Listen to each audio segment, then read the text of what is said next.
आङो बेखौनो खावलायनो लुबैदों जे दिनैहाय देवस्रियाव थानाय सानराइजिं पिकनिक कमिटिया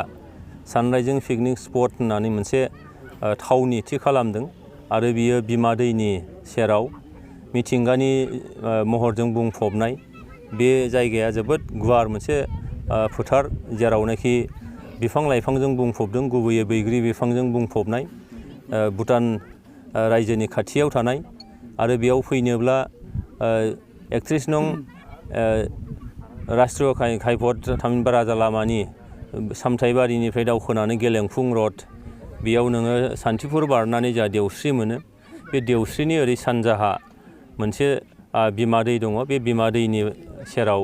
बे जायगाखौ बानायनाय जादों आङो जोबोद फैनानै गोजोननाय मोन्दों जे दिनैहाय सानराइजिं पिकनिक कमिटिया सानराइजिं पिकनिक स्पट थामहिनबा इक' टुरिजमनि मोनसे जायगा बानायदों आरो बे पिकनिक जानाय एबा गोबां हाबा मावनानै मानसिफ्रा मालाबा रंजानाय लुबैयो गोसोआव एसे जिरायनाय मोनसे लुबैयो दा दिनैहाय बे जोंनि बर'फोरा गोदो मागो दानाव थामहिनबा दमासियाव पिकनिक जानाय जोंहा हुदा दङमोन दिनै ग्लबेल मोनसे थासारियाव दिनै इंराजि बोसोर गोदानखौ पिकनिक जानायनि मोनसे रंजानायनि मोनसे सम हिसाबै लायो दा बेखायनो दिनै सानराइजिं पिकनिक कमिटिया फैगौ 2022 मायथाइखौ टारगेट खालामनानै दिनैहाय बे पिकनिक स्पटखौ बानायनाय जादों आरो बेनिखायनो आङो कमिटिनि साफ्रोमबो बिबानगिरिखौ जोबोद साबायखर जासिगोन जे दिनै बिथांमोनहा जोंनि मानसिनि जिउआव रंजानायाबो मोनसे बाहागो गोसोआव मोनसे मा होनो रंजानाय बा न'आव संनाय बा न'आव थानानै गावनि जाग्रा आदारखौ जाबाय थानायाव मोनसे अहानाय फैयो दिनै बायजोआव जाहैनाय एबा गुबुन जायगायाव थांनानै बोथिसे ओंखाम जानायजों लोगोसे मिथिंगायारि माखासे नुथाय लोगोसेयैनो बेयो मोनसे सोलोंथाइनिबो बाहागो जेरावनाखि जोङो गोबां रोखोमनि मोनसे सोलोंथाइ हयथ' लानो हायो आरो गोसोआव रंजाखांनाय मोनो आरो बे जोंनि मोनसे एक्सपिरियेन्सजों लोगोसे बियो मोनसे जोंनि मा जायो जारिमिन मोनसे जानानै थायो बेखायनो सानराइजिं पिकनिक स्पट बेयाव आङो रायजो राजाफोरखौ खावलायगोन जाहाथे नोंथांमोनहा फैनानै जोबोद मोनसे गोजोननाय मोनगोन लैहोर फै आरो जोंनि सानराइजिं पिकनिक स्पट कमिटिनि जोंनि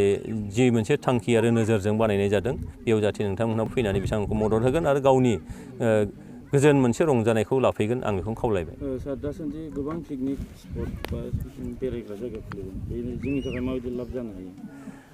बेयाव मोनसेयाथ' बेनो जे नैबे पिकनिक स्पटखौ जिथु इक' टुरिजम होननानै बुंदों इक'लजिकेल जाहाथे इमबेलेन्स जाया नंगौ जे जोंनियाव मोनसे गोदान कालचार फैदों जे जोंनि थाखानाय जोंनि परम्पराफोरखौ नेवसिनानै जोङो सोनाबारि माखासे परम्पराफोरखौ दिनै आवग्रिना लानाय ग्लबेलाइजेसननिजों जों साग्लोबजानाय बे मोनसेखौथ' नायनांगौ थाबाय नाथाय नैबे जोंनि पिकनिक स्पटनि जायफोर सामलायगिरिफोर बिथांमोननि सायाव जोबोदनो सोनारगोन आंहा फोथायनाय दङ जोंनि बे पिकनिक स्पटनि सामलायगिरि बिथांमोनहा जोंनि दानि जि मोनसे थासारि जे ग्लबेलाइजनि मोनसे थासारियाव गबबनानै जाहाथे नैबे पिकनिक स्पट इक' टुरिजमनि जि बाहायथि बे जाहाथे खुनुपध्यै गाज्रि मोनसे थासारिजों थाङा बेखौ आङो खावलायदों आरो आंहा फोथायनाय दङ बिथांमोना बे फारसे नोजोर होगोन निस्सय जोङो गोदानै नैबे देवस्रि BCDCनि सिङाव सानराइजिं पिकनिक स्पट खुलिनायनि मेन उद्देश्यआनो जाहैबाय सुबुं माहारिया गोबां खामानि दामानिजों सारा बोसोर गफबनानै थायो मानसिनोबो मोनसे रंजानाया एंगारथावै बाहागो बायदि हिसाबै जाहाथे बोसोरसेनि जोंनि दुखु दाहाफोरखौ एसे बावगारनो थाखाय रंजानो एबा फुरथि खालामनो थाखाय बे उद्देश्यजोंनो जोङो दिनै बे सानराइजिं पिकनिक स्पटखौ रायजो राजानि मोजांनि थाखाय बेखेवदों दा नायोब्ला साखाथिजों ओरैबो आगसि आगदाबो पिकनिक स्पट दं माबायदि एसे इनकाम जागोन सानो थोंजोङै जोङो इनकामखौ नायोबा हयथ' एसे भुल जानो हागौ गोबां मानसिया गोबां जायगायाव बेरायग्रा बहुत मानसि दं जेनेबा साखाथि फाखाथि मोननै मोनथाम दं बे निस्सय बेखौ एंगारनो हाया थेवब्लाबो गोबां मानसियानो बैयावबो थांनो लुबैयो बैयावबो थांनो लुबैयो बैखौबो नायनो लुबैयो जाय जेरावखि गोसो जाया जाय जेखौ मोजां मोनो बेयाव फैगोन बेखौ आं बुङो आरो सरासनस्रायै पिकनिक होननानै बुङोब्ला गासिबो जेरैहाय जुमाय बायदिसिना लोंनाय बेफोरो हाबफाजोबो बिनि सायाव नोंसोर माबायदि नोजोर लाखिनो बेवहाय जोंना स्ट्रिक्टलि जोङो बेलासिनि 4टा 8टानिफ्राय सोगोन बेलासिनि 4टायावनो बे टटेलि बन्द'खौ जों डिक्लेयार होगोन 5टाबाथाय गासिबो ओंखारजोबनाय बा जाय रंजानो फैदों जों बिसोरखौ बिदाय होनाय बा थिनहरफिननाय बे हाबाफारिखौ जोङो कमिटिनि जानानै मावगोन आरो मानसियाथ' मोन्थाय दंखायो गावबा गाव रंजानो नाथाय नैबे मुहुर्तआव जों नुबाय थादों जे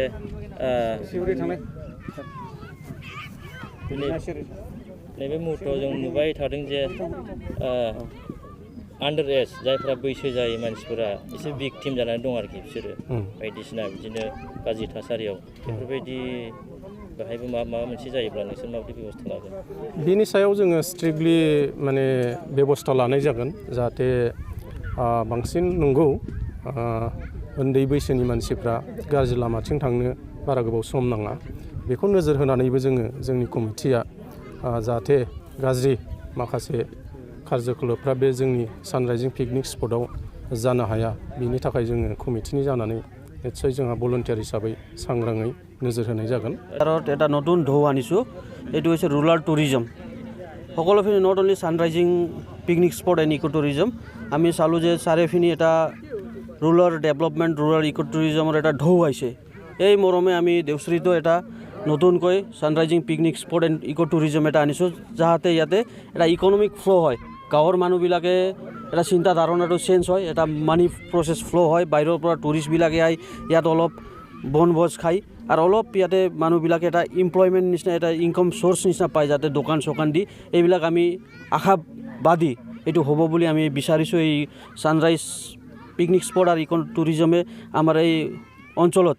এই পিছপৰা অঞ্চলত এটা নতুন ঢৌ আনিব বুলি বিৰাট আশাবাদী